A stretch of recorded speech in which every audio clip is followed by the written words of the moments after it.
Hi, Zizaran here with another video, and I wanted to make a quick overview over the Spark character I'm doing. You might have seen people like Lance and a bunch of other people playing Spark. It's a very popular pick right now, and the reason for that is you can do stuff like that. Now, obviously, this looks really powerful, and you might not be able to replicate that, and neither can I right now, because I'm playing solo self-fun, and there are a lot of things that you need to get the build to 30 to 50 or even 100 million damage. And it will very likely be nerfed, but probably have some, I don't know when we're going to get it patched, maybe a week from now, maybe 9 days from now. And you know what? It looked like a really fun Breach farmer, and my next build wants a Hand of Wisdom in action, which drops from Breach. So I was like, since I have a lot of things for Archmage, let's see if I can pull it off on solo self-fun. So there might be better and more min-max things you can do on trade, but I wanted to make a video talking about what I'm doing anyway, because it might be a little bit different, and it might be helping somebody that like can't afford trade league things. So I do have a Maxroll planner here, and I'll link this in the description down below as well. And I try to keep this pretty up to date. So this is like my leveling sets. These are my leveling sets. And I have leveling trees as well. And then I will have a third one, which I will up to date after making this video, with the final tree that I'm currently using, and the third tree will probably I'll keep up to date for my character. Same with skill trees here as well. And the Maxroll planner is pretty useful to just keep open, and you don't need a new link, like it'll refresh yours. So for Ascension, I went for Constant Gale first. Then I went for Scouring Winds, then I went for Force of Will, then I went for Strike Fast. And the Maxroll planner does give you an indication of how I leveled. And early on, I was using, there was like a staff implicit with like freezing shards. I found freezing shards quite nice to level with. And then I switched to Spark around level 32 because I could use Call of the Brotherhood, and I had one. Now, this, to the best of my knowledge, isn't super expensive. Call of the Brotherhood is actually as cheap as 3 Exalted Orbs. You just need to list under Exalted Orb and not in Divine Orbs. So make sure you search for that. Very important. Keep that in mind. You don't necessarily need this. I am personally using this because I love cold and freeze, and it's really fun. Now, why am I using this on Archmage build? Well, it was particularly nice while leveling, and then doing Spark with Cast on Freeze. And I was actually, while leveling, as you can see in the POB thing, I was using Cast on Freeze with Frost Bomb. I did try both Comet and Frost Bomb, but Frost Bomb on Cast on Freeze ended up being crazy nice. Way better than I thought it would be. And obviously it auto exposure the bosses for you. So that was fun.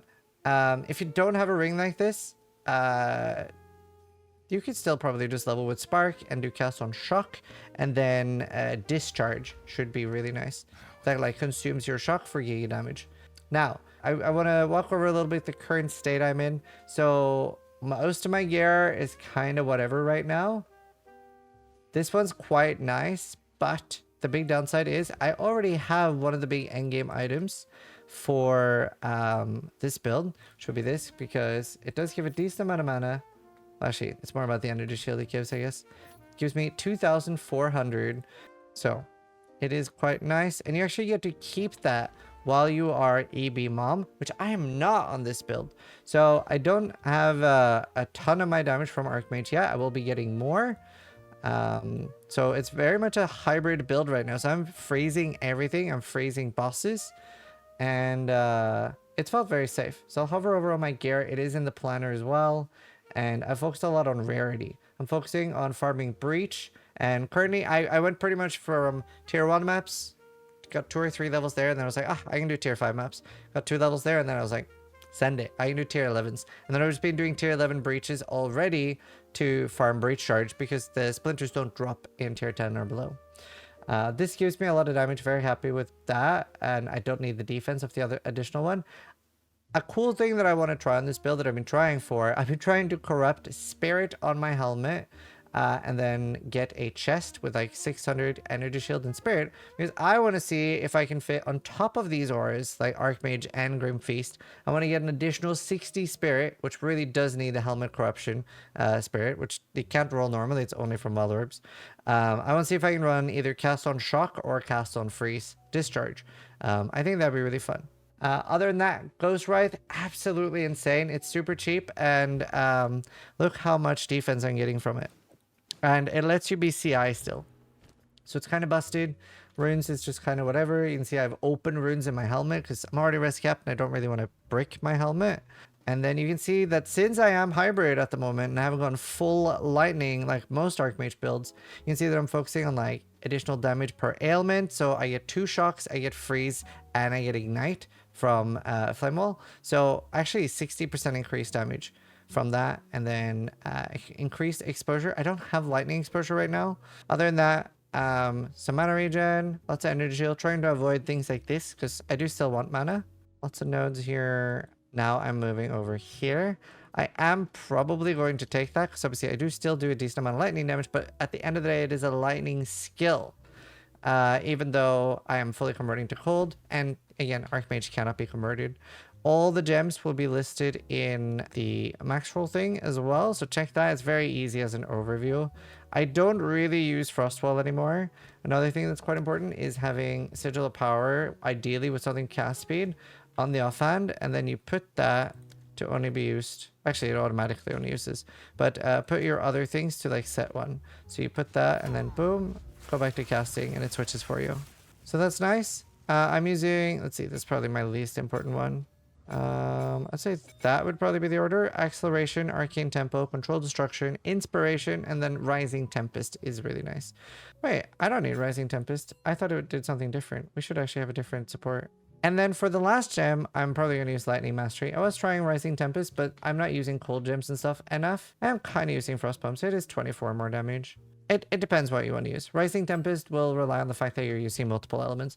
And if you use Flame Wall as well, it will be 36 more damage. For jewels, I generally try to go for mana on kill. Proj speed or proj damage is decent too, but mana on kill is a big one. LE damage, spell damage, energy shield. And for the vials, I would say either probably elemental freeze threshold. I think that's one of the one, or stun threshold. Either of those. I don't really use my mana pot that much. I did take mana pot though for leveling, but would I respec that now? Probably. So you will have a shit ton of mana regen on this build. You're not really going to be relying on your mana flask. And the next one, I took attributes because we are CI. You don't need chaos resist on this at all. Now, one warning about the build as well, Chaos Inoculation is currently bugged. You count as low life and full life at the same time. The only time where this really matters in a negative consequence is in Sanctum. There is a node that is, the Trial of the Sekima, there's a node that says 100% more damage taken if low life. So keep that in mind, and hope you guys enjoy what I've been doing with the build so far. Eventually, when I get more gear, it'll look a lot more like other people's, but this is where I've done it so far with Solo Self-Fun, and it's been pretty great. So eventually, I do plan to move to like Eldritch Battery and Minor Matter, but I will need a little bit better gear and probably a proper chest to do that. So I hope this helps somebody that maybe doesn't have everything that it takes to be, crazy geared like Lance and things like that. And yeah, I'm already have been doing tier 15s on this at level 85. So thanks for watching. Sub if you liked the video, but more importantly, try to die less than I do.